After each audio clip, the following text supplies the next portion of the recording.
what you do in life chooses you.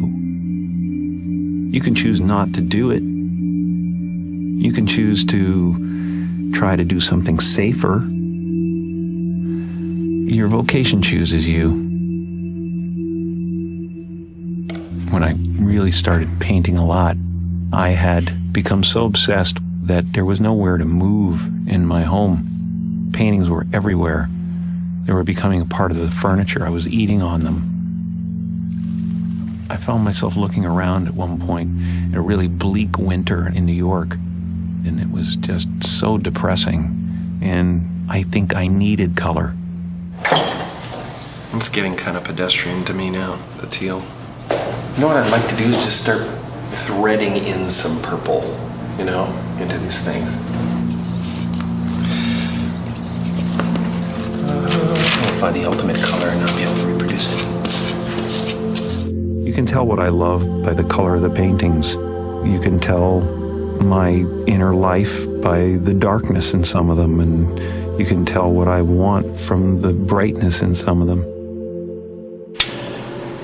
It's 5 a.m. So I'm making a little more progress now.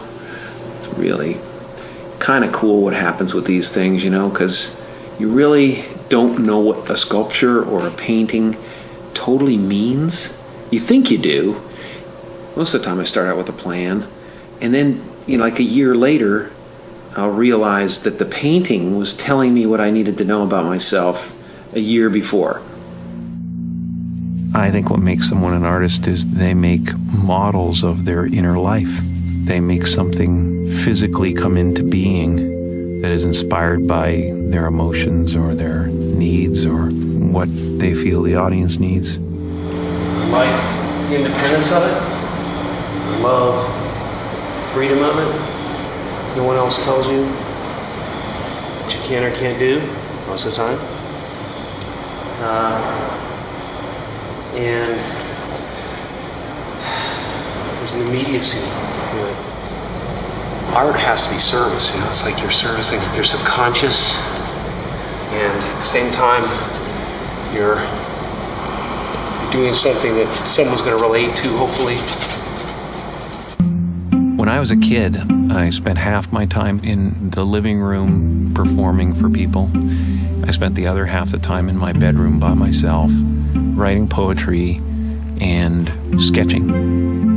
I was not the type of kid you could say, as a punishment, go to your room, because my room was heaven to me. My isolation was welcome. People that are different have a shot at being original. They got motivation too. They got motivation. I sketched all the time, but I didn't do a lot of painting. Suddenly, 6 years ago, at a time when I was trying to heal a broken heart, I decided, well, maybe I'll paint. When your heart is in love, you're floating, weightless.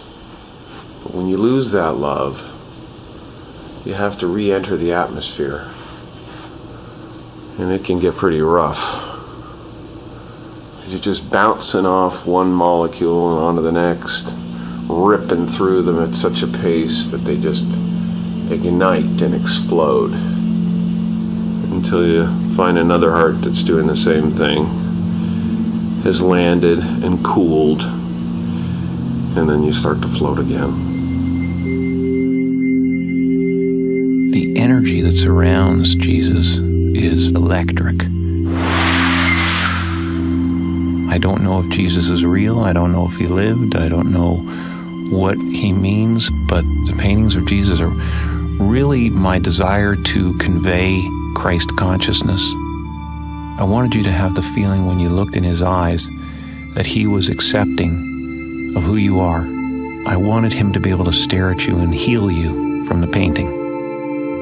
You can find every race in the face of Jesus. And I think that's how every race imagines Jesus. They imagine him as their own. That's pretty. So funny, I get so stuck when I'm trying to choose colors, but when I just grab them, it's cool. I don't know what painting teaches me. I know that it just frees me. Free from the future, free from the past, free from regret, free from worry.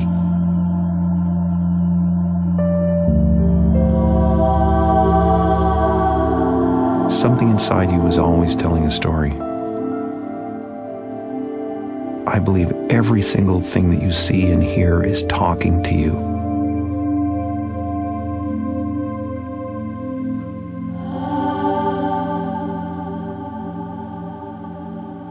You know, the bottom line with all of this, whether it's performance or it's art or it's sculpture, is love. We want to show ourselves and have that be accepted. I love being alive, and the art is the evidence of that.